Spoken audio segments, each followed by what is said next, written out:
The time is now to architect a life of excellence. What will we do? Who will we become? We decide today. This is Learn, Do, Become Radio with April and Eric Perry. Let's move onward and upward together. Hello and welcome to Learn, Do, Become Radio. It's April Perry here. And Eric Perry also at her side, ready to share some awesome things together. We're excited to talk about how to renegotiate with ourselves today. But first, I just want to share that Eric and I don't naturally wake up in the morning and say, hey, we're in such a good mood. Let's go podcast together. April frequently wakes up in a good mood wanting to podcast. She loves podcasting. I don't mind it, but it is definitely not the easiest thing for us to say, let's do this together on the same day. Always be in sync and be in the same mood, the same energy, all that good stuff. And I only bring this up because I've heard some feedback from people who say, well, you guys make things look so easy and you just work so well together and it's just all smooth sailing for you guys. That's because we hide all the warts and wrinkles and ugly stuff. We hide it every day. So we thought, you know what? We need to share more about our journey, but also we want you to feel encouraged because no matter how frustrated we get with each other or no matter how much it seems like we can't move forward, we figure it out. It's interesting too, like a little side take on this is, like in the STEP program that April's created, and there's thousands of awesome people doing great things, moving their lives forward. I'm afraid that a lot of people don't come into that program because of it. We actually saw a post that's been really getting a ton of comments on it. And it's this amazing person who's come in, got the program maybe a week or less ago. And she had a bedroom that she just described. It's overwhelming. It's covered top to bottom with all kinds of stuff. And then she puts up an after picture that she achieved maybe in a day or two of really consistent effort. And I think a lot of people said well, I've never posted pictures because I couldn't imagine there's anyone out there who's worse off than I am or has it all, everything just completely blown apart. And I think that's the great misconception is that most of us have big ugly piles in our lives, whether it's physical or mental or emotional. Yeah. And I think we tend not to want to share things because, we're so much worse than anyone else out there that no one could ever possibly understand it. There's no way, the STEP system, for example, could help solve that problem for that person. But it was actually fascinating, all the comments that are coming in. It's got for the most comments right. in a 48-hour period, hundreds of comments coming in saying, oh, I'm so grateful you shared that. I didn't think anyone was as bad off as I am. And not that they're saying she's worse. Yeah. It's they feel justified or vindicated a little better. They feel comforted. But it's okay, all of us have different ways that there are piles or challenges or difficulties in our lives. And so April and I are going to be as candid and as clear as possible in all the aspects of our lives as we share in this podcast, as we share in the different... Without whining. ...resources. Yeah, we don't want to be negative or drain energy, but we want to make sure that it's really clear that, all of us everywhere have different challenges that we're facing, trying to overcome. And that really is the whole reason behind Learn, Do, Become. It's the reason why we're going to talk about a new opportunity here coming up that we're excited to develop that are going to help gather a big part of our community together to go through a process month by month by month, working to improve ourselves. And we all want to be in that program. We want to be in that kind of community together, growing and improving ourselves. So does that make sense? Right. Yeah. So, it's kind of a random opening, but here's what you can expect on today's podcast. Number one, we are going to share just a few ideas that hopefully will help you as you're learning to accept, understand your own limitations and be able to renegotiate with yourself so that your brain still feels okay, I can progress even though everything isn't perfect. So we're going to talk about that. Because April and I renegotiate with our own selves daily and we renegotiate with each other as a couple and a little bit as a family every day as well. Yeah. Renegotiation is a natural and necessary part of life. Right. So we're going to share a few ideas on how to actually do that. And then we're going to talk about a new program, a new membership that we're excited to launch soon. We're not saying exactly when yet. Eric and I are talking a lot about this, trying to figure out what's the best way to do this without killing each other. Being on the same page, being aligned. So this is, again, another example of renegotiation. Yeah. But we're thinking this great community opportunity will come out probably in the early part of 2019. February, March, we'll see. We're just trying to figure it all out. But just we're don't excited. give a date right now. It's never coming out. Don't anticipate it. Right Be now, surprised. we're in the brainstorming phase, but we want to involve you in that as part of our community. So, all right. As we're talking about renegotiating with ourselves, the reason why we believe this is important is because often we create lists or we create expectations for ourselves or we have some kind of a goal that we're working towards. And then we feel like we are utter failures. We're never going to make it. We get so frustrated, and that often leads to discouragement, maybe depression, anxiety, frustration, and you just feel like, I can't do anything right. Okay. Now, obviously, there's a lot of distortion going on there, but we're going to talk about a few things that have been helpful to us. Some things Eric has taught me, some things that we've learned from books or from other professionals. Something as April has taught me. Something that taught Eric. You often say that I'm the one who teaches everything. And like, I'm actually the one who gets taught a lot by April, the things she listens to, the things she reads. And that's another renegotiation. Like, how do we share the good information we find and stuff? So it's a collaborative learning experience, and we hope to be able to share some things with you. And we hope through Learn to Become and these podcasts and things, you'll share things you've learned with us. So we're all growing together. All right. So what we're going to talk about are 3 ideas. First one is redefining failure. Second is learning to separate what matters and what doesn't matter. And then third is getting creative in how we renegotiate. So let's just start with number 1, because this is one, Eric, that you have helped me with. It's redefining failure. I have a tendency toward black and white thinking, and I have a hard time seeing myself as a work in progress. So oftentimes Eric will hear me saying things like, I'm failing as a wife, I'm failing as a mother, I'm failing in this thing, or I didn't get that one task done, I'm a failure. Like, I have a tendency to label myself as a, quote, failure often, and that's something I am changing. I don't know if you've noticed that, but in my language, I've stopped saying that. I was going to say, no, you don't have that challenge. but I have a lot in the past. So, Eric... But it's improving. We're getting better. It is. Well, I mean, maybe you can just reiterate what you typically tell me. Whenever I say something like, I'm failing... It's all situational specific. You can't just throw that at me. It's all depending on what thing you just feel like you failed at, what your mood is. There's a lot of variables that if you have a supportive spouse or a friend or a family member, like hopefully you have that person or can find someone to kind of put in that position, because they'll know you really well. They can sense your energy. They can sense kind of that mentality that you've got going on, that mindset, and be able to give you some words of encouragement. So people saying like, tell me what you tell me in those moments. Like, I don't know if you noticed, but it's tailored a little bit. Like, we've had thousands of these conversations over the 20 years of marriage. Okay, you're right. But I think it's important because I bring that up because there's not just a one conversation, like there's a one script we could put up here as a little worksheet at the end of this podcast that if somebody follows this script, they can talk someone out of feeling like they failed. Right. It's just being able to point someone back to how much good they're doing, right, how well they're doing generally in so many areas of their life, and the progress they have made or are making. Just it's refocusing on the positive. And this isn't just me for you. Like, you've done that with me plenty of times as well. Like, we all go through highs and lows in our lives. And I think it's just being able to have someone there who can just kind of give you a little bit of encouragement. And if that person isn't there for you right now, we hope maybe this podcast, for example, can help maybe give you some mindset shifts and some kind of positive energy and thinking and encouragement to say, okay, I am doing okay. I'm not failing. We might fall short, but I think there's lots of definitions of failure. But I think failure is the time when you fall down and you don't keep getting back up. Not that you should get back up on the same task that's never going to go anywhere. That's just being able to identify this is not the direction I want to go. But if you're moving in the direction you want and you keep falling down, it's okay. Take a second, gather your strength, but push back up and keep moving forward, recognizing all the positive that you've got going in life. I wrote an article over at Power of Moms a few years ago called How to Renegotiate with Yourself, and I listed all of the things that I wanted to get done before having an event at our home. We were having a productivity organization event, and we had, I think, like 10 people who were coming to our house to learn how to do this. And I had this list of things like my 10 weekly... bullet points. It was like my weekly menu, totally planned, groceries purchased, fridge scoured, veggies chopped, everything's put into the pantry in airtight containers, laundry totally done, office cleaned out and organized in case anyone who came to our house wanted to walk up into my office, because I thought, well, I have to practice what I preach. I wanted the carpets steam cleaned. I wanted the car washed and vacuumed in case anybody walked by the car and saw it while they were coming by. I wanted the dying plants on our front porch replaced. I wanted to redecorate the downstairs bathroom, get frames, make that look pretty. Who killed those plants, by the way? I killed the plants. House scoured top to bottom. My planner more organized. All the printouts made. So I had this list. Is anyone out there listening to this exhausted just hearing that list? And like, really, who cares? It was awful. It was Wouldn't awful. you rather come to someone's house and see that their bathroom isn't like perfectly spick and span, and there's a couple piles of laundry, and the car maybe isn't like totally shining?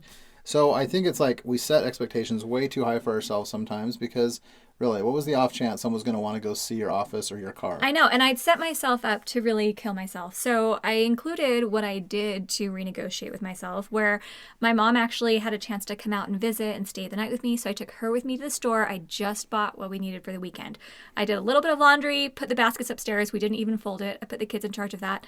Didn't even try to do the office. I spot cleaned the carpet because I couldn't find someone who could come actually clean it.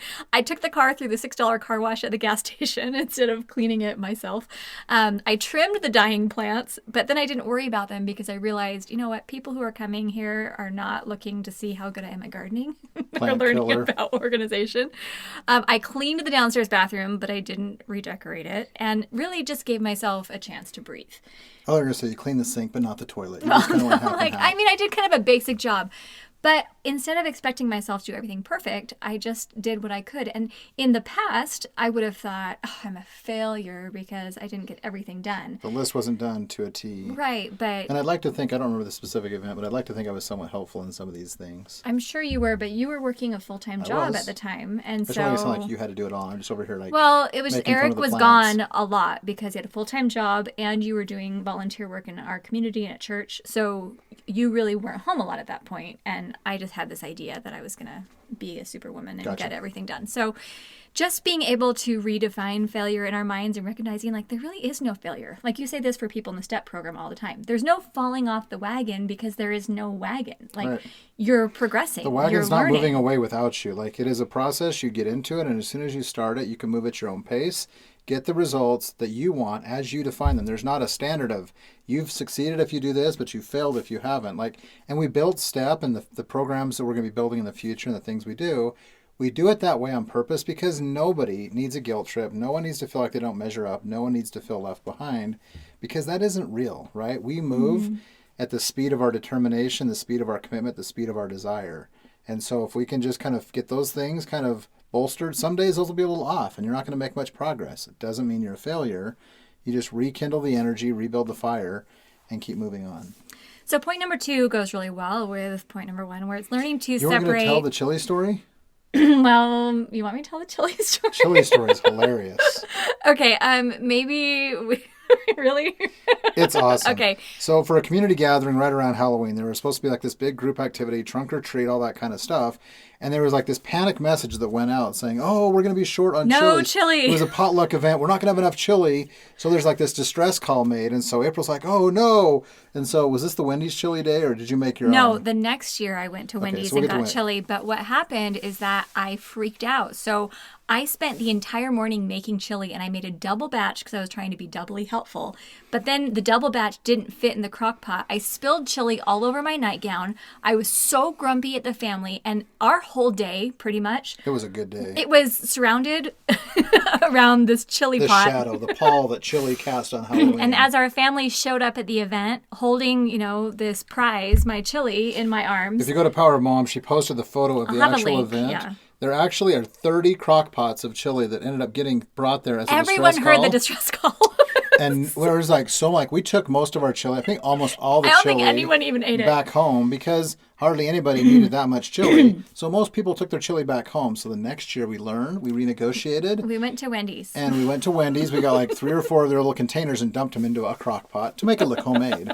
We're not deceptive at all. And then over we here. entered the chili And contest. we entered the chili contest and we got a strong second place finish They're there. like, is this Wendy's chili? And it's delicious. Thank you very much. So I never did that again. But the thing is, if I hadn't learned, that experience, it was a time I did not renegotiate with myself. I was tired. I was grumpy. It was a hard day, and I continued to push forward and make that chili, and it didn't help anyone. It was actually ridiculous. So I've never done a chili contest since then. I seriously go to Wendy's every time. Okay, so that This was the part of the chili podcast story. paid promotionally by Wendy's Incorporated.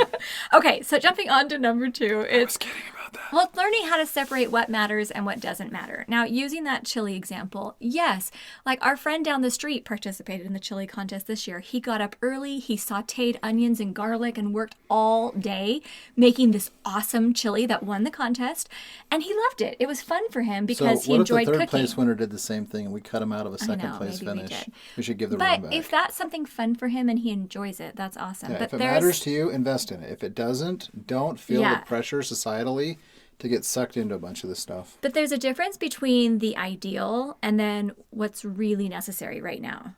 And I actually was listening to the Feeling Good podcast by Dr. Burns at like 4 o'clock this morning because I woke up and I couldn't go back to bed. So I was listening to it. Because that's what we all do at 4 o'clock in the morning. And they were speaking about this exactly. So I screenshotted it like in my sleep. So I'll post that with the show notes. Come to the show notes page. You are so weird sometimes. I know. LearnDoBecome.com/radio. You can see all our episode show notes. /4 a.m. photos of 4 a.m. screenshots. photos of Dr. Burns' podcast.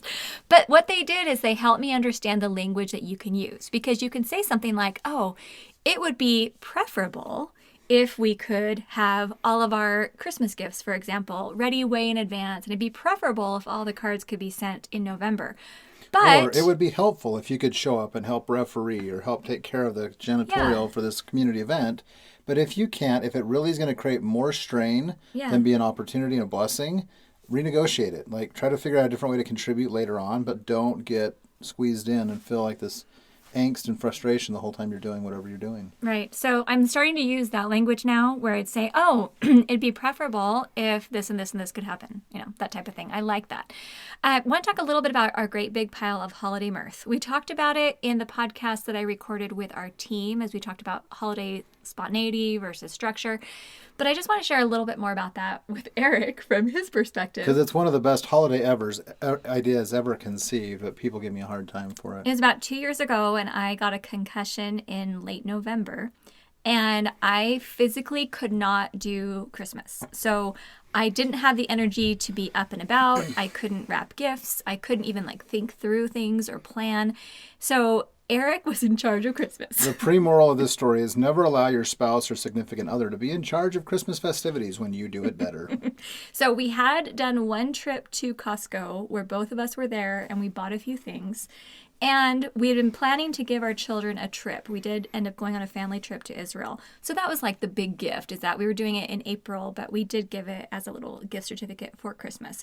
So we weren't looking to spend a lot of money on the kids or buy a whole lot of stuff necessarily, but I was looking for that Christmas morning magic. So Eric, you want to share how you made the Christmas morning magical? I made it magic. It was very magical. So I think I actually picked up a few more little things around town. Not much, but we weren't trying to overwhelm them with new gifts. Part of my gift-giving philosophy is when I see something that I know someone will really appreciate or needs or would benefit from, and that includes our kids, I get excited about getting it if it's in the budget, if it's kind of part of a bigger plan, but I like to get it and then not wait till the birthday or not wait till Christmas or the holiday to give it to them. So I usually am a pretty throughout the year gift giver.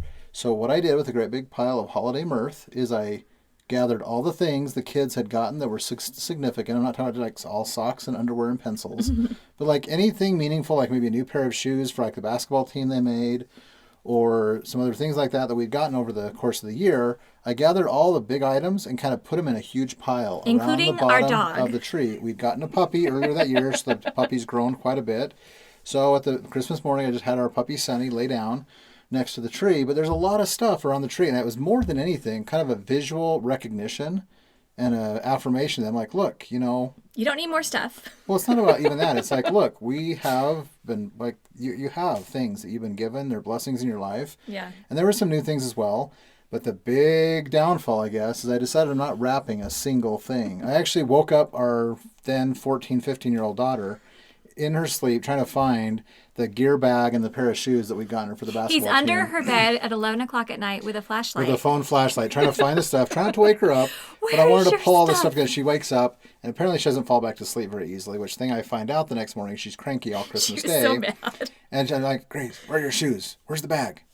What? And then What are she you doing? comes out Christmas morning, and all of the stuff that had been under her bed is now under the tree. Arranged beautifully. And you printed out a sign that said great big pile of holiday mirth or something like that. Had the sign.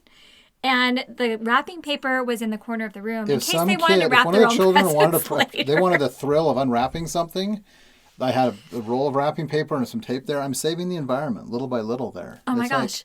So many ways this thing wins. So as he's doing this, I am laying on the couch with my concussion, just watching it in horror. It's Eric. How can I stop this horrible catastrophe? It was awesome. But I think the kids wanted the whole thrill of opening something new and unexpected. So if I ever do this, if I ever get the chance to do this again, if April ever concusses again, I'm going to get like a blanket or something or a sheet and cover the holiday pile of mirth, because I played the role then of what's called the mirth administrator. Yeah. And so kids would pick up something. If they didn't know who it went to, I could then tell them. See, I'm saving on labels. He sat even. in a little chair very officially and said, I am the mirth administrator. And so kids could go to the pile and pick up something, and if it happened not to be for them, they had to give it to the person it was for. And so you spent, what, maybe half an hour on this? This was not a whole lot of time. It was not a whole lot of time. It was a lot of fun. Well, but the thing is, the reason why I think this is important, the reason I brought this up under what matters and what doesn't matter, is for us, really, the magic of Christmas morning, it is so fun. But that's really not the whole point of a holiday for us. And at the end of the day, I mean, our family looks back on it like, remember that year we had the big pile of It's the Christmas they talk about the most, and it's the one they remember what they got the most. Our 11-year-old's like, can we please never do the pile of mirth again? But you know what? They'll grow into it. It was fine. It was totally fine. And sometimes I think... There were a few new gifts, as well as a recognition of all the stuff they had in their lives. So, like, no one went away empty-handed. No one was sad. Yes. But the thing is, I was talking with a friend of mine the other day where their family just opened a new store. She's been really busy over there every morning at 5:30 in the morning. And as we're getting closer to the holidays, she just said, it's just been stressful because I can't do everything this year. And as we talked about it more, she said, really, it's the expectations I put on myself. My family gets it. If we just talk to the family and say, hey, this year we opened this new store, this is what's going on.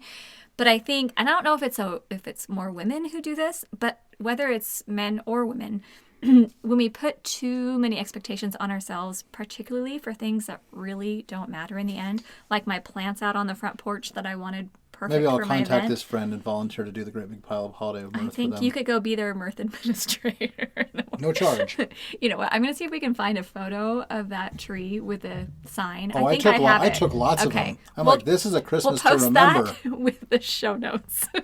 So come visit the website. And if any of you want the ideas on how to do it most effectively, you just let us know. In the comments. I will give you the whole framework of how to run a pile of holiday mirth seamlessly. Oh my gosh, so funny. Okay, so number 3, we'll move in. Getting creative in how you renegotiate. Now, I think the great big pile of holiday mirth is a great example of how to get creative with that. I'm going to share just a couple other examples of things that I've done this year that have been helpful because, again, this year I got all my holiday planning done early and I was feeling like, I'm totally on my game. And then I spent about 8 days in bed. I got some virus or something. I was just sick to my stomach and then I was tired and I didn't really have symptoms. Like I didn't have a fever, I didn't have a cold, but I was just laying in bed for about 8 days. And that put me really behind because I didn't get all the Christmas cards out that I wanted to. I didn't get all the gifts prepared that I wanted to. I had this vision in my mind of everything I wanted. And then being sick for that many days just didn't help. So I'm just going to share 2 things that I did. And then if you want to add anything else on getting creative. So number 1, we have an awesome team at Power of Moms who I adore. And typically at the end of the year, I write like a handwritten card to each person, or at least I'd wanted to this year. But as I was looking at how many days we had until the holiday, and I thought, I'm so stressed out over everything I need to do. I need to figure out how to make it simpler. So I just opened up my phone and opened up my voice memo app and recorded a simple voice memo just saying, hey, I care so much about you. I really appreciate you. I've spent 8 days in bed and been really sick. And so I thought I would record this voice memo as a way to let you know how much I care about you. And while I'm not sending a card, I hope that maybe you'll do the same thing, put the time towards resting or doing what you really need to do to replenish instead of feeling like you have to check off more boxes. And so I just sent a simple voice memo. Nobody was mad at me. No one stopped being my friend. It turned out just fine. And then another thing I did is in our church organization, I'm working over several groups of women and we want to do something for them to show them how much we appreciate them. And we were sitting in a meeting thinking, okay, what can we do for all of these great volunteers and the people who are helping? And as we started thinking about gift ideas and how we would deliver it, I mean, it was going to be hours of coordination and work for probably something not that awesome because we didn't know even what we were giving. So we decided to record ourselves singing a special song to them, a little Christmas carol, and we did it on a video and then uploaded the video to Google Drive and just sent the link. So that's all it was. It was singing. That took about 30 seconds. Uploading the video took about a minute and a half. And then we sent out the link. And yes, it wasn't a gift wrapped in a bow, but it let them know how much we care about them. And it was done simply. So those are just a couple creative ways using voice memos or videos or something like that. There's a lot of ways that you can do things quickly and easily. Anything else you want to add on that? No. Okay, so anyway, those are just our ideas to help you hopefully be able to renegotiate with yourself. And we're not here saying, hey, we have all the ideas, but hopefully this can spark some ideas. So if you actually sit down and write down what your expectations are of yourselves that maybe might be causing some stress, then thinking creatively, hopefully you can find some ways to make that feel just a little lighter so you don't feel so overwhelmed this Well, year. one of the kind of capping thought on getting creative on how you negotiate. Like I realized that all three of the points we've talked about, renegotiating means taking something you'd planned to do or wanted to do and doing something different or something lesser, Yeah. right? Yeah. There's also another option of not doing anything at all. Yeah. And I think you just have to step back. And I know it's a hard decision for human beings to make because non-action or, not doing something, not making some effort feels like, Feels like you don't care. Right. And that may not necessarily be the case. So you just have to really kind of evaluate this in alignment with your priorities and what your values are to say, why am I doing or why am I planning to do what I'm doing? And is it really necessary? Yeah. And a lot of time, not a lot of times, but often you can realize, this really, either way, it's not going to make that big of a difference. Take the mental strain and the guilt off and make the best choice for you in the situations you're in. Okay, I love that. So, your challenge, look at something that might be causing some stress and figure out how to renegotiate in a way that feels really good to you. Okay, for the last few minutes of today's podcast, we're going to talk about a membership that Eric and I are brainstorming right now. Should we tell them what it's called? Yes. Okay, it's called Arise, ARISE, which stands for something that we're not going to Arise. say Each what it letter is yet. stands for something, but we have a little clever way, a fun way of introducing what each of the ideas in Arise actually stands for. As I was thinking about this getting breakfast this morning, I realized we could have called it a lot of things. We could have called it Get Up, Rise, Stand Up and Do Something, but we didn't. Arise actually has some very deep symbolic and kind of personal meaning for April and for us. And so we're excited to talk more about what it means. But, it's not just getting up and doing something. It's not just rising, kind of moving from one level to another. It's arising. It's moving upward, going forward, onward and upward. We believe with kind of purpose, with inspiration, and a lot of kind of things that are going to help us really create and enjoy our best lives, little by little, month by month, year by year. We did a survey of our Learn to Become community a few months ago and asked, if we were to do some additional coaching or support, what do you need? What could we do for you? Because for years we've been getting a lot of feedback from people who love the STEP program, who love being part of the Learn to Become community. Like, well, what else is there? Is there more? Like, what else can we do with you guys and do kind of on a regular basis? And so we've been thinking about this for a couple of years at least, if not longer. Yeah, I have brainstorms from years ago. Yeah, she's got a lot of sheets and a lot of things that are going to be coming out with this community, with this membership. But this survey really was insightful to help people kind of understand what it is people are looking for. So there were like hundreds of answers, but just a few that we grabbed just to share with you guys. People want more energy to do the things they want. They want to be able to keep moving forward, to kind of start that momentum and keep it up in the ways that are meaningful to them. Someone said, I want to feel like I'm progressing and becoming my very best. And we all know that's not going to happen overnight. It's a process, little by little, month by month, year by year. Someone else said they actually want to finish things without dropping the ball on everything else. They want a clear focus in the midst of chaos. Another respondent said we want to clear the clutter and be able to learn how to let go of unnecessary stuff. Physically, yeah, And maybe mentally. emotionally, mentally, right? Someone else said, I want to learn to work harder, not smarter. No, work smarter, not harder. I think I wrote that April down. wrote that down backward. Someone wants to work harder, not smarter. I don't want to be smart now. I got that wrong. So they want to work smarter, not harder, killing themselves, and learn to do the ordinary things better, more simply, right? And I think these are all these, there are lots more that I could read here. Someone else said how to coordinate business tasks, making a meaningful business and a close family, balancing that life and work that often has to happen. Mm-hmm. And someone else said how to make the maintenance of life secondary and the living of life primary. And I think there are a lot of common themes that kind of go through wisdom, there. I think. Yeah, a lot of great perspectives and stuff. And so what Arise is really going to be is a way that we can come together as a community and really focus on just different aspects of life. There are so many facets and aspects of life to focus on, and we'll talk about more how that's going to happen. But going aspect or facet by facet and focusing on different resources, frameworks, mindsets, books and speakers and experts out there, and just bringing the very best together simply in a way that's actionable. So without feeling overwhelmed at all, we can all be working together month by month, figuring out how to improve our lives in the areas that are most important to us. We were just trying to figure out what is the best way that we can serve our Learn to Become community. What's a way that Eric and I can both contribute as we would like in ways that feel exciting to both of us? What's something that can empower our team and empower our community? And what's something that will really work for everyone? Because there's a lot of stuff out there, and we've just been trying to think, what can we offer this community and what can we create? Well, there's an extra piece to that too. It's not just what can we bring and share. Like, I'm actually really, really excited because there's a lot of kind of one way, like what we've been doing at Learn to Become, a lot of the resources, the podcast, like this is a very one way medium, right? It's kind of going out, but there's not a lot of ways to get feedback there. So some of the things we'll be creating inside of Arise will allow for a very dynamic Facebook group, for example, a lot of exchange. I'd actually like to do some interviews and calls and things like that. We're actually talking to different members who have achieved some success or some growth in an area of their life that they're really proud of and that we think that we and the whole community could benefit from. So it's really a chance to come together as a really fun, energetic, collaborative community and be growing together in the ways that matter most to each of us. And each person is going to define what those areas of growth, what those milestones are going to look like and be, but we can absolutely support and encourage and help each other be accountable to the growth we want to achieve. So as we think about how to explain Arise, what it's going to be, because we can't just make it feel like, oh, it's just going to solve everybody's problems. But it might. It just might. All things to all people. But really, it's something for someone who wants to be able to have a family-centered, productive life where you're simplifying, you're raising your level of living, removing those friction points so that you don't feel like you're always struggling with one thing or another.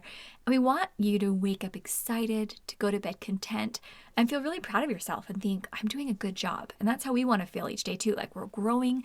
The community and accountability is going to be huge. And hopefully we can help you to find your own clarity and focus and then be able to maintain that.